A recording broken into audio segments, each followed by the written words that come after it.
जैसे ही धन्ना बड़ा हुआ, उसे भी पशु चराने के काम में लगा दिया। वह प्रतिदिन पशु चराने जाया करता। गांव के बाहर ही कच्चे तालाब के किनारे एक ठाकुर द्वार था, जिसमें बहुत सारे ठाकुरों की मूर्तियां रखी हुई थी। लोग प्रतिदिन वहां आकर माथा टेकते व भेंटा अर्पण करते। धन्ना पंडित को ठाकुरों की पूजा करते, स्नान करवाते, वह घंटियां खड़काते रोज देखता। अल्प बुद्धि का होने के कारण वह समझ ना पाता। एक दिन उसके मन में आया कि देखते हैं कि क्या है। उसने एक दिन पंडित से पूछ ही लिया कि आप मूर्तियों के आगे बैठकर आप क्या करते हो। पंडित ने कहा, ठाकुर की सेवा करते हैं, जिनसे कि मनोकामनाएं पूर्ण होती हैं। धन्य ने कहा, यह ठाकुर मुझे भी दे दो। उससे छुटकारा पाने के लिए पंडित ने कपड़े में पत्थर लपेट कर दे दिया। घर जाकर धन्य ने पत्थर को ठाकुर समझकर स्नान कराया और भोग लगाने के लिए कहने लगा। उसने ठाकुर के आगे बहुत मिन्नतें की। धन्य ने कसम खाई कि यदि ठाकुर जी आप नहीं खाएंगे तो मैं भी भूखा ही रहूंगा। उसका यह प्रण देखकर प्रभु प्रकट हुए तथा रोटी खाई व लस्सी पी। इस प्रकार धन्य ने अपने भोलेपन में पूजा करने और साफ मन से पत्थर में ही भगवान को पा लिया। जब धन्य को लगन लगी, उस समय उसके माता पिता बूढ़े हो चुके थे और वह अकेला नवयुवक था।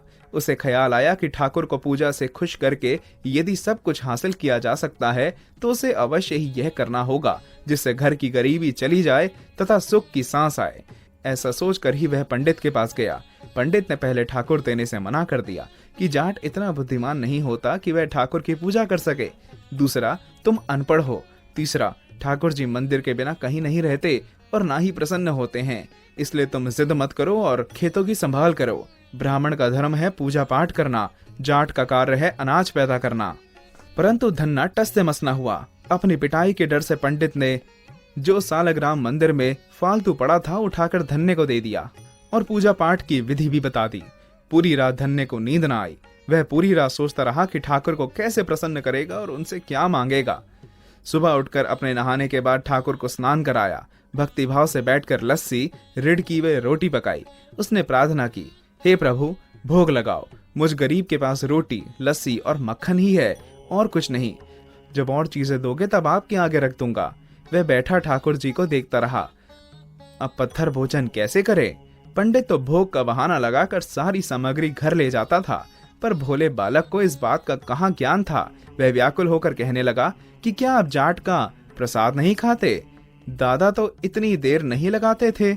यदि आज आपने प्रसाद ना खाया तो मैं मर जाऊंगा, लेकिन आपके बगैर नहीं खाऊंगा। प्रभु जानते थे कि यह मेरा निर्मल भक्त है, छल कपट नहीं जानता। अब तो प्रकट होना ही पड़ेगा। 1 घंटा और बीतने के बाद धन्ना क्या देखता है कि श्री कृष्ण रूप भगवान जी रोटी मक्खन के साथ खा रहे हैं और लस्सी पी रहे हैं। भोजन खाकर प्रभु बोले, धन्य, जो इच्छा है मांग लो, मैं तुम पर प्रसन्न हूँ। धन्य ने हाथ जोड़कर विनती की, भाव, जो तुम्हारी भक्ति करते हैं तो उनकी कार्य सवार देता है। मुझे गेहूं, दाल व घी दीजिए। मैं खुश हो जाऊंगा यदि जूता, कपड़े, 7 प्रकार के अनाज, गाय या भैंस, सवारी करने के लिए घोड़ी तथा घर की देखभाल करने के लिए सुंदर नारी मुझे दें। धन्य के यह वचन सुनकर प्रभु हंस पड़े और बोले, यह सब वस्तु में तुम्हें मिल जाएंगी। प्रभु बोले, अन्य कुछ? प्रभु, मैं जब भी आपको याद करूं आप दर्शन दीजिए। यदि कोई जरूरत हुई तो बताऊंगा। तथास्तु, भगवान ने उत्तर दिया।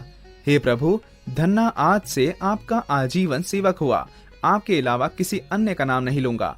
धन्ना खुशी से दीवाना हो गया। उसकी आंखें बंद हो गई। जब आंखें खोली तो प्रभु वहां नहीं थे। वह पत्थर का सालग्राम वहां पड़ा था। उसने बर्तन में बचा हुआ प्रसाद खाया, जिससे उसे तीनों लोकों का ज्ञान हो गया। प्रभु के दर्शनों के कुछ दिन पश्चात धन्य के घर सारी खुशियां आ गई। एक अच्छे अमीर घर में उसका विवाह हो गया। उसकी बिना बोई